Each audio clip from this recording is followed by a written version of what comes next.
તો આ તરફ સુરેન્દ્રનગર જિલ્લાના લીંબડી તાલુકાના શિયાણી ગામની સરકારી શાળામાં અભ્યાસ કરતી વિદ્યાર્થીનીએ ઇલેક્ટ્રિક સાયકલની અનોખી શોધ કરી છે, જેનાથી પેટ્રોલ ડીઝલની બચત સાથે સાથે વાતાવરણને પણ પ્રદૂષિત થતું અટકાવી શકાય છે અને ખાસ કરીને આ સાયકલ મધ્યમ વર્ગીય લોકોને પણ પોસાય તેમ છે।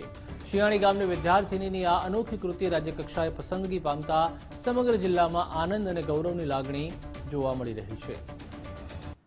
કૃતિનું નામ છે ઇલેક્ટ્રિક સાયકલ અને સોલારથી ચાલતી સાયકલ બંને કહી શકાય છે।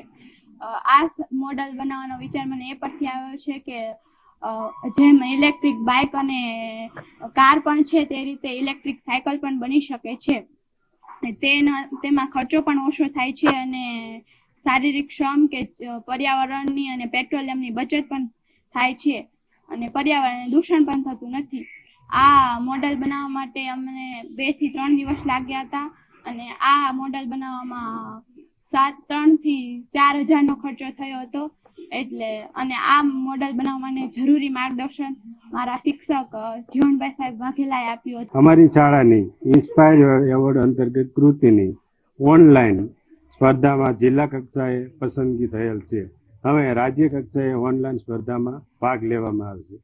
શાળાના શિક્ષકો દ્વારા ખૂબ સુંદર આયોજન સાથે વિદ્યાર્થીઓને આવી તૈયારી માટે માર્ગદર્શન આપવામાં આવે છે। વિરલબા જાડેજા દ્વારા જીવનભાઈ વાઘેલાના માર્ગદર્શન નીચે આ કૃતિ તૈયાર કરવામાં આવી હતી।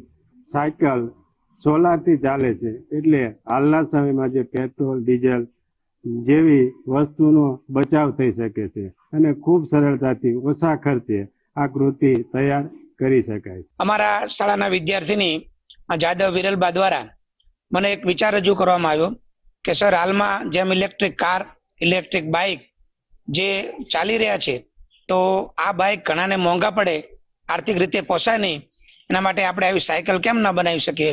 તો એમના આ વિચારને અમે અમલમાં મૂકી એના માટે જરૂરી સાધનો અમે અલગ અલગ જગ્યાથી એકત્ર કરી અને આ સાયકલ બનાવવા પ્રયત્ન કર્યો છે।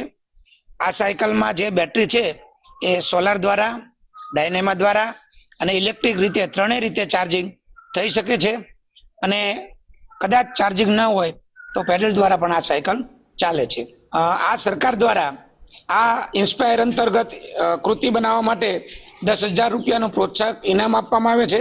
એના દ્વારા આ કૃતિ બનાવવામાં